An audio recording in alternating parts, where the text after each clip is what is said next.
Hello everyone. चलिए दोस्तों, तो सितंबर 25 से फाइनल एग्जाम्स कंप्लीट, उससे हमें कई सारी टिप्स मिलती है। जनवरी 26 मई 26 की सारे पेपर का रिव्यू अपन देखेंगे एंड मोस्ट इंपॉर्टेंटली आईबीएस। मोरलेस सारे पेपर्स आपके एवरेज थे एक्सेप्ट आईबीएस जो टफ था, और उसके लिए मैंने पूरा पेपर पढ़ा, एफआर ऑडिट के क्वेश्चन सॉल्व किए और एक स्ट्रैटेजी क्रिएट करी है कि कैसे इसे प्रिपेयर करना है बेटर फॉर जनवरी और मई 26 जो अपन आखिरी में बात करेंगे। सब्जेक्ट वाइज आगे बढ़ते हैं।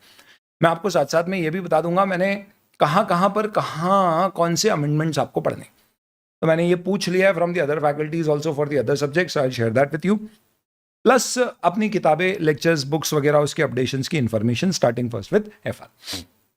दोस्तों, एफआर का पेपर नंबर 1 रिपीटेटिव क्वेश्चन से भरा हुआ था डिस्क्रिप्टिव पार्ट में। इनफैक्ट वो क्वेश्चन जो आरटीपी, एमटीपी, स्टडी मटेरियल यानी एक से ज्यादा जगह इंस्टीट्यूट में रखे हुए थे, उनमें से क्वेश्चंस पूछे गए ज्यादा। सेम क्वेश्चन भी पूछे विद फिगर्स डिफरेंस, और कुछ क्वेश्चन में थोड़े से एडजस्टमेंट चेंज कर दिए। कंसोलिडेशन का एक क्वेश्चन ऐसा था जिसमें एडजस्टमेंट कम कर दिया। हेमल लिमिटेड का एक क्वेश्चन पहले एग्जाम में आ चुका है, वही क्वेश्चन पूछा, बट उसमें कुछ एडजस्टमेंट्स उन्होंने कम कर दिए। वो क्वेश्चन बहुत टफ और एम्बिगुअस था। ये वाला क्वेश्चन कंपेरेटिवली कम टफ और कम एम्बिगुअस था। एमसीक्यूज अगर मैं बोलूं तो दोस्तों ये समझ लो कि अपने एमसीक्यूज एवरेज थे और अबव एवरेज कुछ 20 मार्क्स तक के MCQ easily doable, 4-5 MCQs definitely ambiguous, institute की लैंग्वेज में कुछ इशू, एंड इस तरह से आप बोल सकते हो हियर और देयर। नए तरह के क्वेश्चन थे, अनलाइक एएफएम जिसमें डिस्क्रिप्टिव क्वेश्चन को ही तोड़ के इंस्टीट्यूट ने एमसीक्यूज बनाए एएफएम में। एफआर में ऐसा नहीं था, डिफरेंट नए तरह के मेजॉरिटी क्वेश्चंस पूछे गए थे, बट डुएबल थे। बहुत ज्यादा लेंदी भी नहीं था एमसीक्यू वाला पोर्शन इस बार in comparison to some of the previous attempts.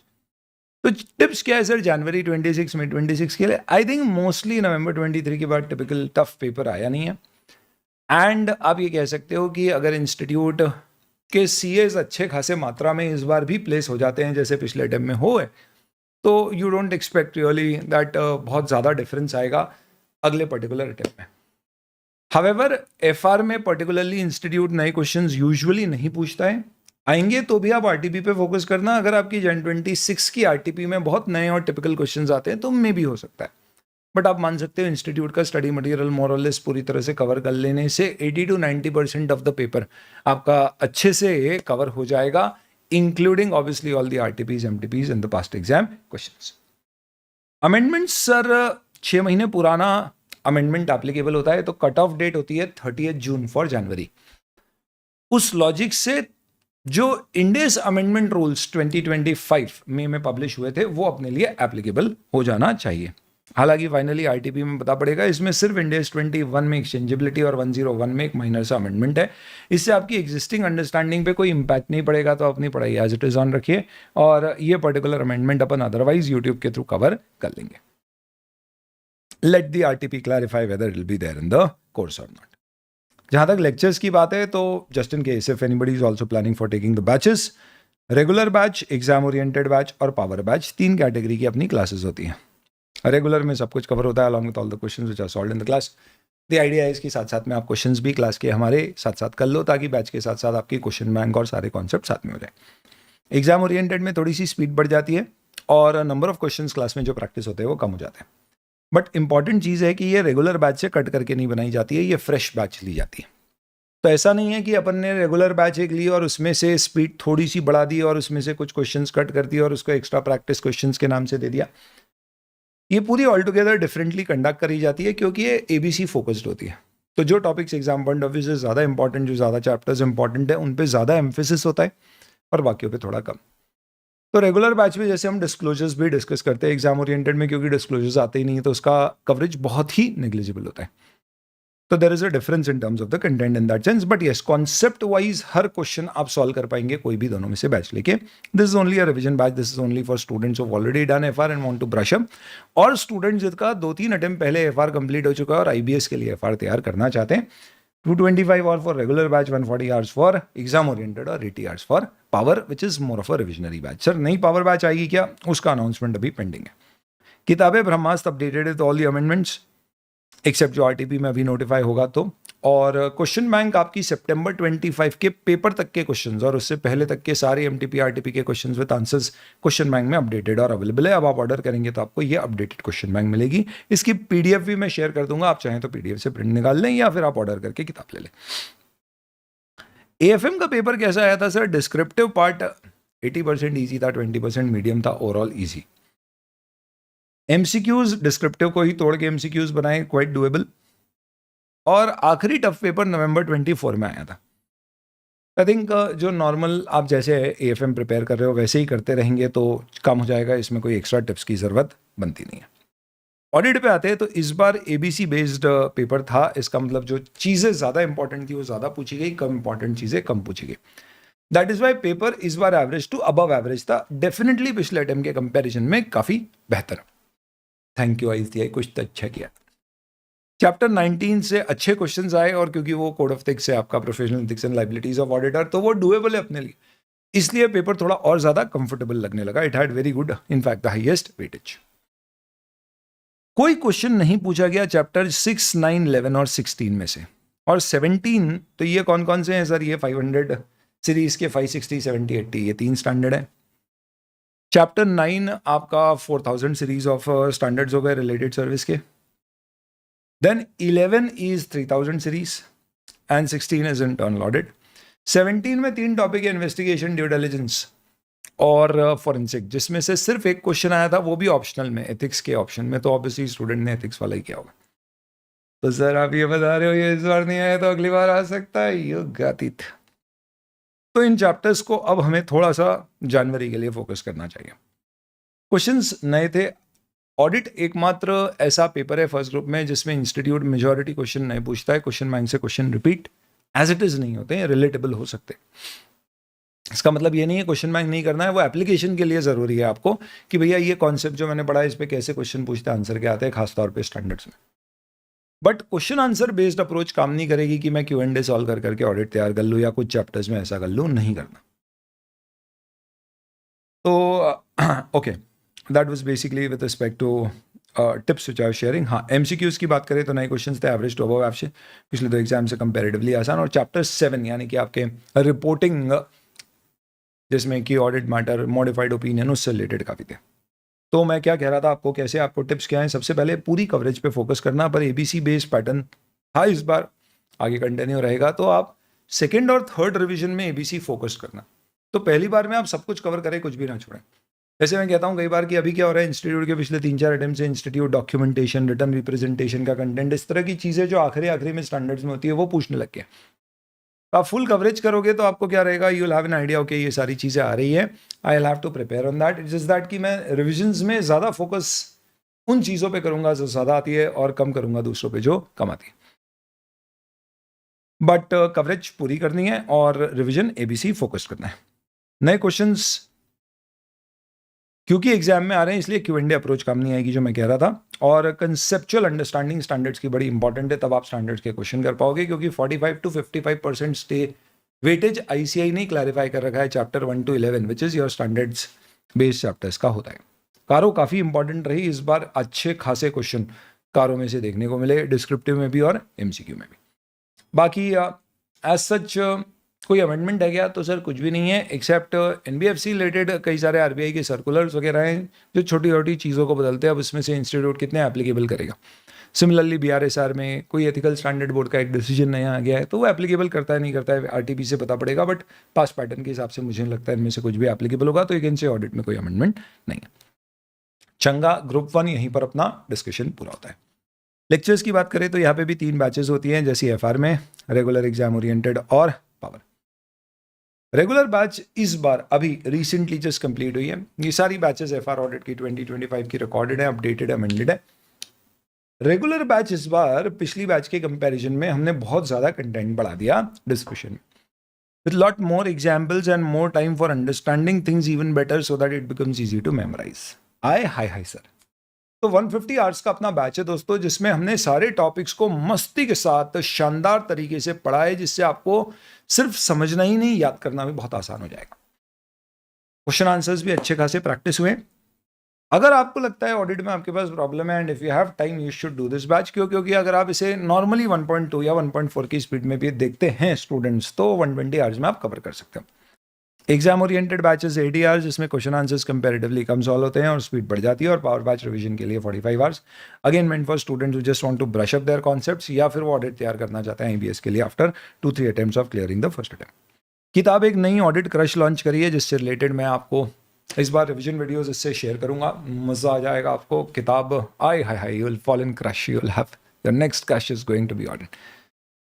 Then you have your drone charts and the question bank, everything updated with September 25 question paper included. ये अब आते हैं सेकंड ग्रुप पे दोस्तों। इस बार थैंकफुली सेकंड ग्रुप में DT में अगर आप देखें तो इजी था paper.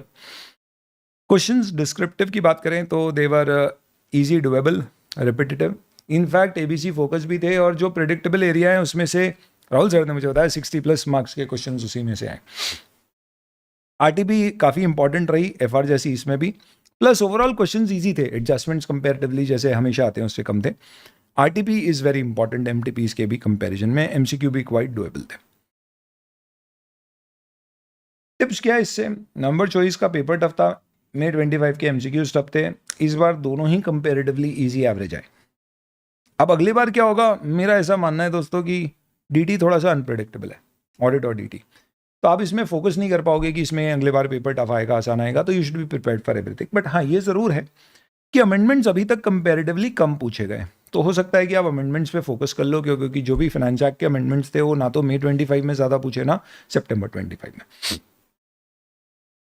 And then following last IDT, MCQs easy थे, थोड़े लेंथी थे, कुछ स्टूडेंट्स ने कहा, बट डिस्क्रिप्टिव में there were a couple of questions जो थोड़े से नए थे या लेस आज टॉपिक से थे, जैसे फुट नोट से पूछ लेते, इस तरह की चीज़ों से। तो इसका मतलब ये क्लियर हो गया कि अब IDT में इंस्टीट्यूट क्या कर रहा है, कवरेज थोड़ी सी बढ़ा रहा है, अनआस्क्ड और लेस आज टॉपिक पे फोकस कर रहा है। तो आपको क्या करना पड़ेगा, you will have to focus on everything and it is quite doable also IDT का कंपेरेटिवली कोर्स कंटेंट और लेंथ देख के। अमेंडमेंट्स एज एक्सपेक्टेड बहुत पूछे थे, अनलाइक DT, यहाँ काफ़ी पूछ लिया। तो जनवरी 26 के बच्चों को एक शंका ज़रूर है कि यार नॉर्मली 30 मार्क के तो अमेंडमेंट ही आ जाते हैं, अब अमेंडमेंट इतने पूछ लिए तो जनवरी 26 में शायद इतने नहीं आएंगे, तो क्या आएगा। बाकी RTP से आप देख लेना, अभी एज सच कोई अलग से जनवरी 26 के लिए अमेंडमेंट नहीं है, जो एप्लीकेबल थे आपके फॉर दिस फाइनेंशियल ईयर हो तो ठीक है, बट अलग से in the last 4 months there are no new amendments for January 26 both for DT and IDT। And this is courtesy the ma'am and Rahul sir what they have told me for IDT and DT and Adish sir for AFM। अब आते हैं दोस्तों AFM का, जो मैंने paper solve किया और देखा उससे क्या निकल गया है। बस AFM के पेपर की बात करें, सबसे पहले समझो पेपर, ऑनेस्टली स्पीकिंग मैंने पूरा पेपर पढ़ा, मैं तो FR ऑडिट के ही क्वेश्चन कर पाया, बाकी जो क्वेश्चंस थे उसमें समझ में आ रहा था कौन से सब्जेक्ट के थे, एक आध में वो भी दिक्कत आती थी, मैंने कंफर्म भी किया कि भैया ये फॉरेन ट्रेड पॉलिसी ये IDT में ही है या कहीं लॉ में तो नहीं है, और उसके बेसिस पे मैंने इस पूरे पेपर को रीड आउट करके कुछ स्ट्रैटेजीज बिल्ड करी हैं। ये काम की हो सकती है, बहुत ध्यान से सुनना आप इसको, और आप इसमें ज़्यादा से ज़्यादा लोगों के सजेशंस ले सकते हो। एक्सपीरियंस शेयरिंग आपके लिए काफ़ी मददगार होगी अलग अलग लोगों की, और उसके बेसिस पे आप अपनी स्ट्रैटेजी डिसाइड कर सकते हो। बट मैंने इस पूरे को पढ़ के अपना थोड़ा सा पास्ट एक्सपीरियंस का तड़का लगा के आपके लिए कुछ सजेशंस बनाए। तो आप देखो 7वें पेज में पहला क्वेश्चन आ रहा है, पहला पेज इंस्ट्रक्शन का हो गया, यानी कि 5 पेज की तो आपकी पहली केस स्टडी है, और इसमें मार्जिन्स भी कंपैरेटिवली कम है और स्पेसिंग भी कंपैरेटिवली कम है दूसरे पेपर्स के कंपैरिजन में, यानी काफ़ी लंबा चौड़ा कंटेंट है इसका। सबसे पहले अपन ये समझते हैं कि IBS का पेपर आता कहाँ से, नए क्वेश्चंस आते हैं या पास्ट वाले रिपीट होते हैं। तो अभी है ना, मैं ओपिनियन पे बात नहीं करता, पहले फैक्ट्स के ऊपर बात करते हैं। जितना स्टूडेंट्स ने बताया और जो मैंने पढ़ के देखा, क्वेश्चंस नए तरह के थे, ऑब्वियसली बात है केस स्टडी बेस्ड क्वेश्चन आते हैं, और एक क्वेश्चन में मल्टीपल टॉपिक्स ही नहीं, मल्टीपल सब्जेक्ट से रिलेटेड क्वेश्चन होते हैं। In fact I will share with you one complete study which I did of all these particular questions. तो हर क्वेश्चन में 5 MCQ आते हैं 2-2 मार्क के, और 3 डिस्क्रिप्टिव आते हैं 5-5 मार्क के। 25 मार्क का एक MCQ, एक केस स्टडी होता है, और 5 में से 4 करना होती है। पहले वाला अगर आप देखें तो it was like 5 to 6 pages की आपकी पहली केस स्टडी थी। आप देखो उसमें फर्स्ट सेकंड ऑडिट रिलेटेड था, फिर आईडीटी रिलेटेड, फिर एफआर, फिर डीटी, फिर ऑडिट, फिर लॉ, फिर आईडीटी। यहाँ पे एससीएमपी कहीं कुछ नहीं था। अगले में आप देखेंगे तो एससीएमपी आ गया। डिस्क्रिप्टिव में आप देखोगे अगले 3 में एफएम बेस्ड डिस्क्रिप्टिव क्वेश्चन थे 5-5 मार्क के, एफआर बेस्ड थे, थैंकफुली ऑडिट बेस्ड डिस्क्रिप्टिव नहीं मिले हमें इस बार।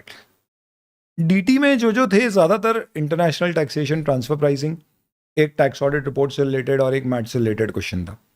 बट इंटरनेशनल टैक्सेशन का काफी फोकस था, ट्रांसफर प्राइसिंग के ऊपर काफी फोकस था। एससीएमपी का अगर मैं इंडिविजुअली देखूं तो सबसे ज्यादा वेटेज रहा, अगर मैं आइडेंटिफाई स्पेसिफिकली करूं क्वेश्चंस को, और सबसे कम वेटेज मुझे लॉ का दिखा। तो इसके एनालिसिस को अगर आप देखो तो यहाँ पे I have shared this particular thing कि हर क्वेश्चन में कौन से पर्टिकुलर सब्जेक्ट का कितना सारा कंटेंट था, एमसीक्यू और डिस्क्रिप्टिव मिला के। अब इससे समझ में क्या आता है और सर स्ट्रैटेजी क्या बननी चाहिए। तो देखो एफआर, एससीएमपी इस पर्टिकुलर टर्म में अगर आप पर्टिकुलरली बात करो सबसे ज्यादा वेटेज, डीटी भी ऑलमोस्ट उसके आसपास ही था। कंपैरेटिवली नेक्स्ट स्टेज पे बात करें तो एएफएम, ऑडिट और आईडीटी, एंड फाइनली लॉ था।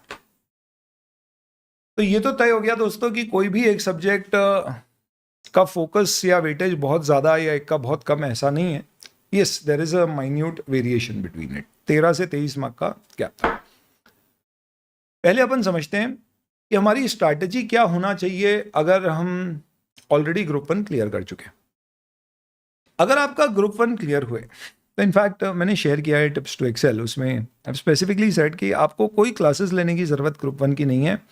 अगर आप अभी सिर्फ ग्रुप 2 के लिए अपर कर रहे हो और ग्रुप 1 आपने पिछले 1 साल में यानी कि पिछले 2 अटेम्प्ट में क्लियर किया है तो, लेकिन अगर उससे ज्यादा समय हो गया है ग्रुप 1 क्लियर करे तो there is a big chance कि जो क्वेश्चंस आपके आएंगे, जैसे एफआर का कोई क्वेश्चन आया या एफएम का कोई क्वेश्चन आया टिपिकली, तो आप अनलाइकली है कि वहां पर सॉल्व कर पाओगे, क्योंकि ओपन बुक एग्जाम है तो ऐसे क्वेश्चंस बहुत कम होते हैं जिसमें आपने किताब खोली और सीधे आंसर मिल गया। आपको खुद को दिमाग लगा के कंसेप्ट अपने अप्लाई करके कैलकुलेशंस करके क्वेश्चन सॉल्व करना पड़ेगा।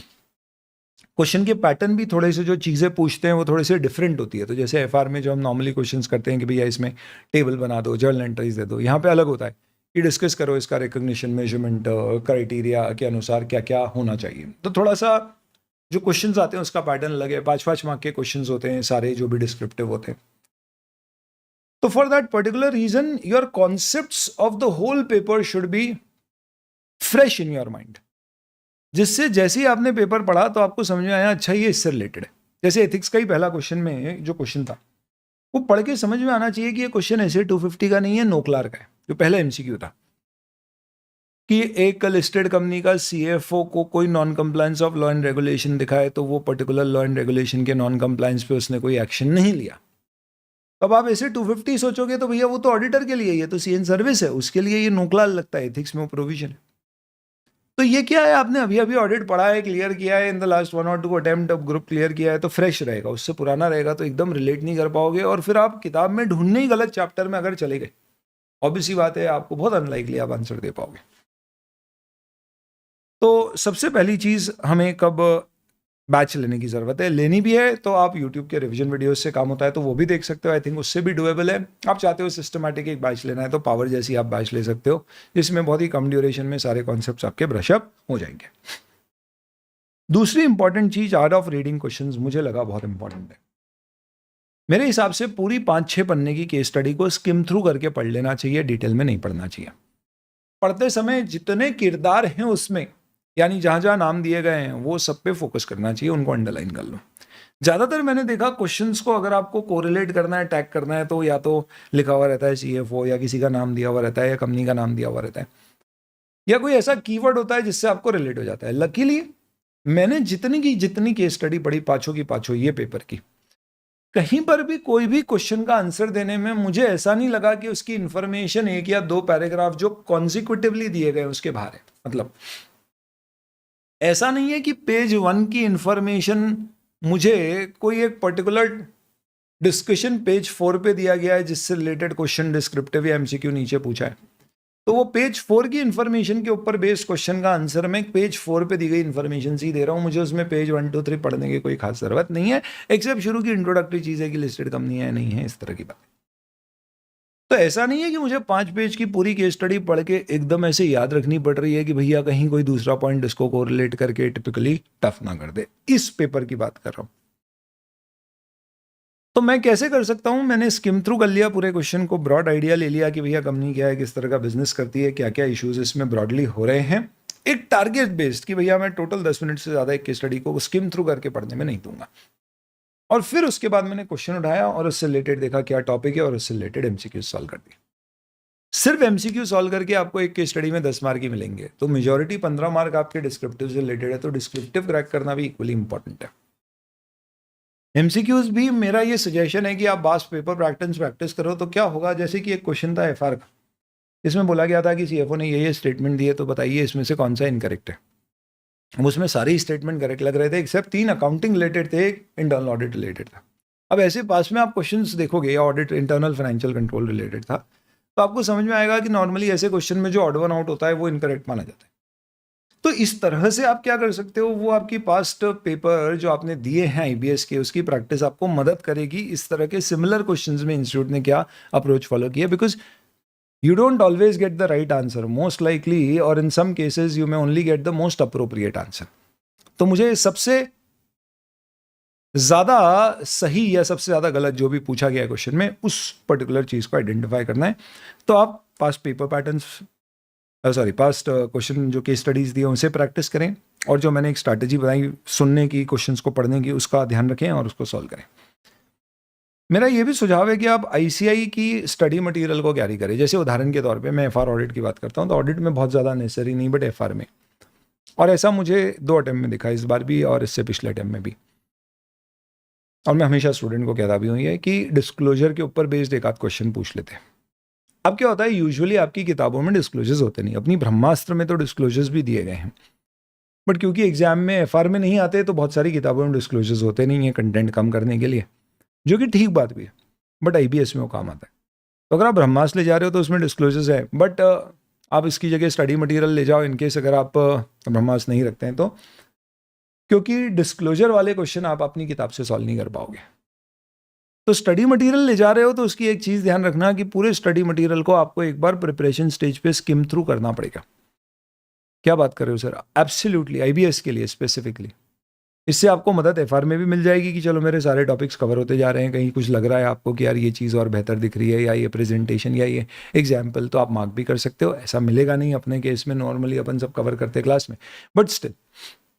एंड सेकेंड, आप थोड़ी सी मार्किंग करके रखेंगे, पन्ने मोड़ के रखेंगे, स्टिकी नोट्स लगाएंगे, तो इससे फ़ायदा बेसिकली ये हो जाएगा आपको कि एग्जाम में अगर आपको कहीं जस्ट इन केस ये स्टडी मटेरियल से उठा के कुछ निकालना है, तो you will be easily able to access it. बाकी इंस्टीट्यूट का डिटेल्ड इंडेक्स होता ही है शुरू में हर मॉड्यूल में, तो आपको हर चैप्टर के अंदर कौन से टॉपिक किस पेज नंबर पर हैं वो भी दिख जाते हैं। तो मेरा स्ट्रॉन्ग सजेशन है कि, और कुछ स्टूडेंट्स ऐसा करते हैं आजकल जो इंटर से पास होते हैं, वो पहले आपके इलेक्टिव पेपर सारे कर लेते। तो मेरा कहना है कि 4 इलेक्टिव में से आप एससीएमपी लॉ पहले कर लोगे, तो आईबीएस में आपको क्वेश्चंस आप देखो 20+ मार्क्स का आपका एससीएमपी था, तो आप सोचो कि टोटल ऑलमोस्ट 36 मार्क का एससीएमपी लॉ है, और आपने सोचा है कि इसको आपने अभी क्लियर कर लिया, 3 साल बाद 2 साल बाद आपकी फाइनल की एग्जाम है, आप ब्रशअप नहीं करोगे, आप उसको सॉल्व कर पाओगे, थोड़ा सा अनलाइकली। तो अगर आप अभी क्लियर कर रहे हो तो या तो फिर आप वापस से आखिरी के 6 महीने में इसको रिवीजन के लिए इंक्लूड करें, उतनी डेप्थ में नहीं जितना कि आपने दूसरे सब्जेक्ट 6 सब्जेक्ट के लिए 5 सब्जेक्ट के लिए करना है, but you can not ignore it. तो आप प्लान में उसे भी इनबिल्ड करके रखो, या फिर अगर आपने अभी क्लियर ही नहीं किया है तो आप उसको लेटर स्टेज पे ही रखो, थोड़ा ताज़ा पड़ा हुआ रहेगा, फिर फटाफट रिवीजन हो जाएगा। क्योंकि 2 साल पढ़ा हुआ फिर रिवाइज करोगे तो नए पढ़ने जैसे ही हो जाएगा, क्योंकि इतनी डेप्थ में ऐसे भी आप पहली बार पढ़ोगे नहीं। ये मेरी तरफ से कुछ आईबीएस के पेपर के लिए जो टिप्स मैंने पढ़ के निकाली उससे थी, एंड इसके बेसिस पर अब आप बेहतर प्रिपेयर कर सकते हो। पेपर टफ था, जो देने बैठता है उसे एग्जैक्टली और ज़्यादा समझ में आता है, पता पड़ता है, बट ऑनेस्टली स्पीकिंग मैंने जब पूरा पेपर पढ़ के देखा तो मुझे रियलाइज़ हुआ कि पेपर की टफनेस की प्रॉब्लम है, उसकी length, variety of questions, the types of questions, ये सब पेपर को बहुत टफ बनाती है। ये कुछ टिप्स लेके मैं उसकी टफनेस लेवल को कंपैरेटिवली थोड़ा मैनेजेबल कर सकता हूं, और इसे भी एक स्कोरिंग पेपर, 40 की दिक्कत तो इस पेपर में भी मुझे नहीं लगता आनी चाहिए, बट ऐसे पेपर को भी स्कोरिंग बना सकते हैं। चलिए दोस्तों, तो मिलते रहेंगे और बहुत सारे रिविजन्स आते रहेंगे, यूट्यूब पर बने रहेंगे आप लोग चैनल में, और ये सारी टिप्स आपके काम की है। टेलीग्राम चैनल से आप ये पीडीएफ डाउनलोड कर सकते हैं।